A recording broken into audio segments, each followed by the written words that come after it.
Good morning, students. Today I would like to teach you last topic, that is trading on equity of chapter number 9.2 capital structure. In previous video I have told you about factors affecting capital structure. Capital structure means proportion of long-term sources of capital. It means ratio between owner funds and borrowed funds. Trading on equity. Trading on equity means to raise fixed cost capital with equity. कि ये देखो, हमने ये कहा कि कोई भी company होती है वो इक्विटी इशू करती है, डेट इशू करती है. कैपिटल स्ट्रक्चर में हम इनका प्रोपोर्शन लेकर चलते हैं, डेट और इक्विटी का रेशो. तो कहते हैं कि इक्विटी के साथ डेट को यूज़ करना चाहिए. इक्विटी के साथ डेट को यूज़ करना फिक्स्ड कॉस्ट कैपिटल. क्यों? क्योंकि डिबेंचर्स पर इंटरेस्ट रेट क्या होती है? फिक्स्ड होती है, हमें देना ही देना पड़ेगा, इसीलिए इसे क्या बोलते हैं? Fixed cost capital. तो इक्विटी के साथ डेट को यूज़ करना, it means fixed cost capital को यूज़ करना ताकि इक्विटी वालों को बेनिफिट हो. इक्विटी वालों को बेनिफिट मतलब उनको जो अर्निंग हो रही है, उनको जो रिटर्न में मिल रहा है, ईपीएस जिसे हम बोलते हैं, अर्निंग पर शेयर, वो इंक्रीज हो जाती है. इसे हम बोलते हैं ट्रेडिंग ऑन इक्विटी. क्या होता है ट्रेडिंग ऑन इक्विटी? कि इक्विटी के साथ fixed cost capital source, that is debt को यूज़ करना ताकि ईपीएस इंक्रीज हो जाए, इक्विटी शेयर होल्डर को बेनिफिट हो. ये क्या कहलाता है? Trading on equity. आया समझ? ट्रेडिंग ऑन इक्विटी मतलब कि इक्विटी के साथ फिक्स्ड कॉस्ट कैपिटल को यूज़ करना ताकि इक्विटी शेयर होल्डर की अर्निंग इंक्रीज हो जाए, इक्विटी शेयर होल्डर की इनकम इंक्रीज हो जाए. अब इस कंसेप्ट को हम विद एग्जांपल करेंगे तो आप लोगों को अच्छे से क्लियर हो जाएगा. हमने क्या कहा कि इक्विटी के साथ डेट को यूज़ करना, यानी कि जो कंपनी इक्विटी शेयर कैपिटल के साथ डेट को भी यूज़ कर रही है. हम लोगों ने फैक्टर्स के अंदर टैक्स एडवांटेज किया था कि डेट का यूज़ करने से टैक्स एडवांटेज मिलता है, टैक्स का बेनिफिट मिलता है, वो हम इस कंसेप्ट में डिस्कस करेंगे.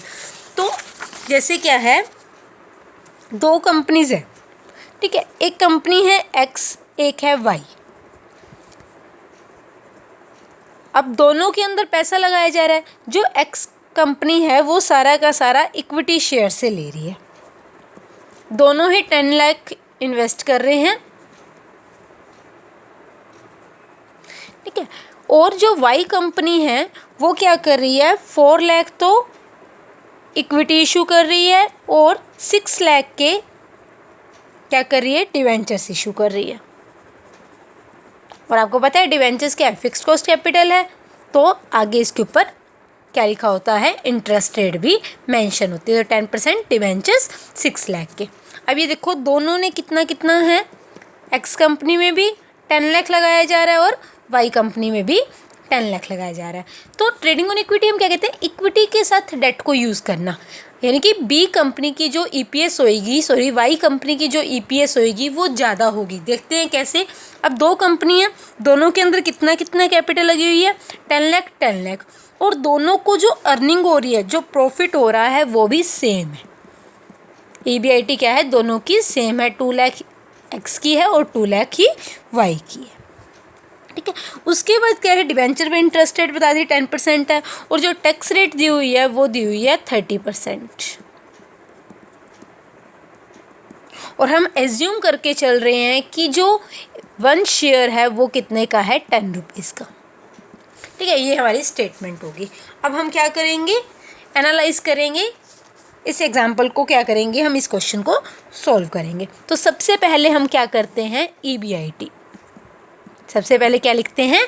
EBIT, earning before interest and tax. ये एक्स कंपनी होगी, ये वाई होगी. ईबीआईटी कितनी है? 2 लाख. 2 लाख.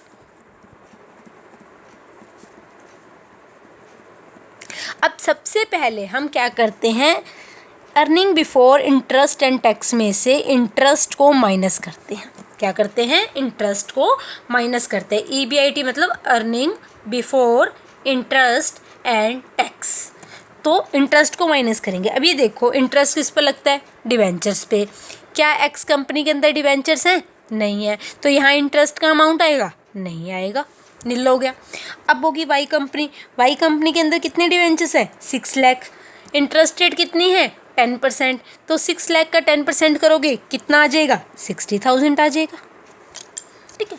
अब EBIT में से हमने आई को माइनस कर दिया, इंटरेस्ट को हटा दिया, तो हमारे पास क्या बचेगा? EBT। आई को हमने क्या किया? हटा दिया, इंटरेस्ट को हमने माइनस कर दिया, तो अब हमारे पास क्या अर्निंग आ गई? Earning before tax. ठीक है, अर्निंग बिफोर टैक्स कितना हो गया? यहाँ तो 2 लाख का 2 लाख हो गया, और यहाँ कितना हो गया? 1,40,000 हो गया। ओके। अब हम क्या करते हैं? इंटरेस्ट को माइनस करने के बाद हम माइनस करते हैं टैक्स को। क्या माइनस करते हैं? टैक्स को। अब ये देखो टैक्स रेट कितनी है? 30%। तो 2 लाख का इस अमाउंट पे कैलकुलेट करेंगे, ये चीज़ ध्यान रखना। ठीक है, 2 लाख का 30% करेंगे तो कितना आ जाएगा? 60,000। और यहाँ पे 1,40,000 का 60% सॉरी ये 30% करेंगे तो कितना आ जाएगा? 42,000। ठीक है। अब क्या है हमारे पास? क्या बचेगा? EAT earning after tax. क्या आ जाएगा? EAT earning after tax. अब देखो कितना है? 1,40,000, और यहाँ कितना आ जाएगा? 98,000। अब तुम ये देखो वही चीज़ बताई थी कैपिटल स्ट्रक्चर के फैक्टर में कि डेट पर हमें टैक्स का बेनिफिट मिलता है, या हमें कितना टैक्स पे करना पड़ रहा है? 42,000, बट यहाँ हमें कितना पे करना पड़ रहा है? 60,000। तो यही है कि हमें डेट का यूज़ करने से टैक्स का बेनिफिट मिलता है। तो EAT आ गया, अर्निंग आफ्टर टैक्स। अब हमने क्या कहा था कि ट्रेडिंग ऑन इक्विटी क्या होता है? इक्विटी के साथ डेट को यूज़ करो ताकि EPS इंक्रीज हो जाए। अब हमने क्या निकालनी है? EPS, earning per share. तो अर्निंग पर शेयर का फॉर्मूला होता है earning after tax divided by में number of equity shares. Number of equity shares. अब ये देखो यहाँ पर जो है 10 लाख, ये क्या है? हमारी शेयर कैपिटल है। क्या है? Share capital. और यहाँ पे जो 4 लाख है वो भी हमारी क्या है? Equity share capital. हमने क्या देखना है? हमारे पास शेयर्स कितने हैं, कैपिटल की बात नहीं कर रहे, हमारे पास शेयर्स कितने हैं। और हम क्या एज्यूम करके चले थे कि हमारा एक शेयर कितने का है? 10 रुपीज़ का। तो 10 लाख को अगर हम डिवाइड कर दे 10 से तो नंबर ऑफ शेयर्स आ जाएंगे। 10 लाख को डिवाइड किया 10 से तो कितना आ गया? 1 लाख शेयर्स आ गए। और इधर से क्या 4 लाख को डिवाइड किया 10 से तो 40,000 शेयर्स आ गए। अब हमने क्या निकालना है? EPS। EAT earning after tax कितनी है हमारे पास? 1,40,000। और नंबर ऑफ इक्विटी शेयर्स कितने हैं? 1 लाख। कितना आ गया? 1.4 आ गया EPS हमारी। अब इधर देखो, इधर कितना है? 98,000 earning after tax. Number of equity shares कितने हैं? 40,000। तो ये कितना आ जाएगा? अराउंड 2.45। अब ये देखो EPS किसकी ज़्यादा है? X की है वाई की? वाई कंपनी की EPS क्या है? ज़्यादा है। तो क्लियर हुआ। अब वाई कंपनी के अंदर क्या किया गया था? इक्विटी के साथ डिवेंचर्स को यूज़ किया गया था। तो यही तो होता है ट्रेडिंग ऑन इक्विटी कि इक्विटी शेयर कैपिटल के साथ फिक्स्ड कॉस्ट कैपिटल यानी कि डिवेंचर्स को यूज़ करना ताकि EPS इंक्रीज़ हो जाए, अर्निंग पर शेयर इंक्रीज़ हो जाए, इक्विटी शेयर होल्डर की जो अर्निंग है, इनकम है, वो इंक्रीज़ हो जाए। ओके। अब यहाँ पे EPS क्या होगी? इंक्रीज़ होगी। अब हम कहते हैं कि जो ट्रेडिंग ऑन इक्विटी है ना, उसका बेनिफिट हमें कब मिलता है? जब हमारी रिटर्न ऑन इन्वेस्टमेंट ज़्यादा होगी हमारी इंटरेस्ट रेट से। जब हमारी रिटर्न ऑन इन्वेस्टमेंट ज़्यादा होगी हमारी इंटरेस्ट रेट से। अब आप लोगों को रिटर्न ऑन इन्वेस्टमेंट का फॉर्मूला तो पता ही है, क्या होता है? EBIT ओवर में total investment. EBIT over total investment.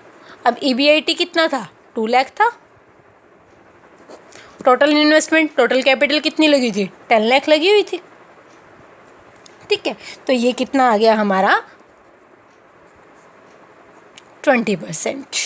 ठीक है, इसको कैलकुलेट करोगे तो हमारा कितना बन जाएगा, ये 20%। अब हम क्या कह रहे हैं कि ट्रेडिंग ऑन इक्विटी का बेनिफिट हमें कब मिलेगा, इट मीन्स कि ईपीएस हमारी कब इंक्रीज होएगी, जब हमारी return on investment greater than हो हमारी इंटरेस्ट रेट से। अब रिटर्न ऑन इन्वेस्टमेंट कितनी आ गई, 20% आ गई।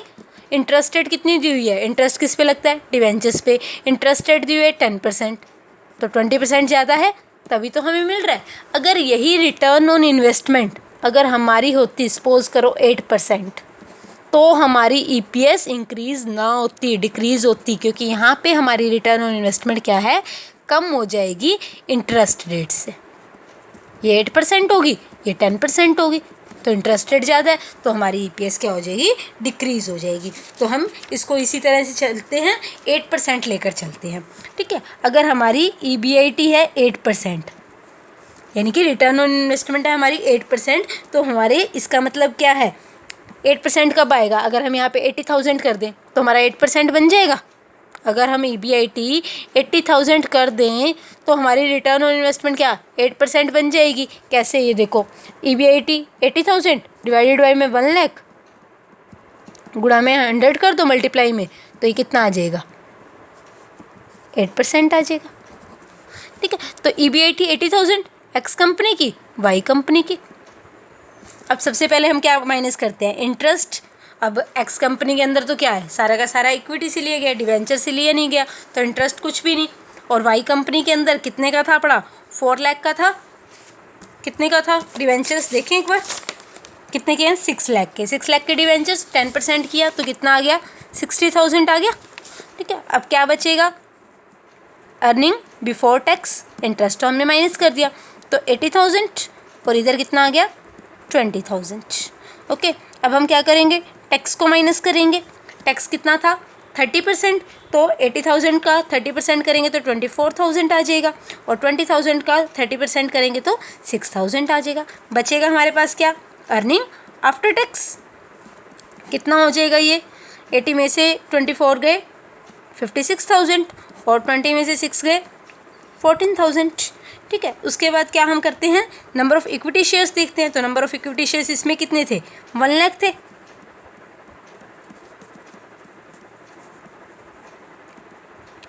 और जो वाई कंपनी थी उसमें कितने थे, 40,000, क्योंकि 4 लाख इक्विटी शेयर कैपिटल लगी हुई थी। अब हम क्या कैलकुलेट करेंगे, ईपीएस। ईपीएस का formula earning after tax divided by में नंबर ऑफ़ इक्विटी शेयर्स, तो कितना आ जाएगा, 56,000 डिवाइडेड बाय में 1 लाख, कितना हो गया, 0.56 हो गया। और इधर 14,000 डिवाइडेड बाय में 40,000, कितना आ जाएगा, 0.35 हो गया। अभी देखो उस वाले के अंदर क्या हो रहा था, हमारी वाई कंपनी की ईपीएस इंक्रीज़ हो रही थी, वाई कंपनी की 2.45 आ रही थी और उधर 1.96 आ रही थी। ठीक है, बट यहाँ पे क्या हो रही है, हमारी ईपीएस डिक्रीज़ हो रही है। डिक्रीज़ क्यों हो रही है, क्योंकि हमारी रिटर्न ऑन इन्वेस्टमेंट क्या है, कम है हमारी इंटरेस्ट रेट से। तो ट्रेडिंग ऑन इक्विटी का बेनिफिट हमें कब मिलेगा, जब हमारी रिटर्न ऑन इन्वेस्टमेंट क्या है, ज़्यादा होगी हमारी इंटरेस्ट रेट से। और आपको ये बता दिया कि ट्रेडिंग ऑन इक्विटी होता क्या है, कि इक्विटी शेयर कैपिटल के साथ डेट को यूज़ करना, फिक्स्ड कॉस्ट कैपिटल को यूज़ करना, ताकि हमारी ईपीएस इंक्रीज़ हो जाए। अब ये देखो, हमने डेट को यूज़ करना है, डेट को यूज़ करने के लिए हमें क्या देना पड़ता है, इंटरेस्ट देना पड़ता है। ठीक है, अब इंटरेस्ट देना पड़ता है। और आपको ये कहा जाता है कि जब भी डिबेंचर्स इशू किए जाते हैं तो हमें कुछ ना कुछ मॉर्गेज करना पड़ता है, कुछ ना कुछ गिरवी रखना पड़ता है, प्लेज करना पड़ता है। इट मीन्स प्लेज करने के लिए हमारे पास क्या होनी चाहिए, फिक्स्ड एसेट होनी चाहिए। तो लिमिटेशन क्या है कि एक तो कंपनी के पास क्या होनी चाहिए, फिक्स्ड एसेट होनी चाहिए, ताकि वो उसको एज ए सिक्योरिटी लैंडर्स को दे सके। उसके बाद क्या है, जो हमारी रिटर्न ऑन इन्वेस्टमेंट, मतलब जो कंपनी की अर्निंग है वो ज़्यादा होनी चाहिए, किससे, इंटरेस्ट रेट से, तो ही ट्रेडिंग ऑन इक्विटी का बेनिफिट मिलेगा। एंड द थर्ड, कंपनी को क्या होनी चाहिए, रेगुलर अर्निंग होनी चाहिए, क्योंकि कंपनी को जब रेगुलर अर्निंग होएगी तो ही कंपनी टैक्स की, इंटरेस्ट की पेमेंट कर पाएगी। तो कंपनी के पास रेगुलर अर्निंग होनी चाहिए, उसकी जो रिटर्न ऑन इन्वेस्टमेंट है वो ज़्यादा होनी चाहिए इंटरेस्ट रेट से, और उसके पास फिक्स्ड एसेट भी होनी चाहिए।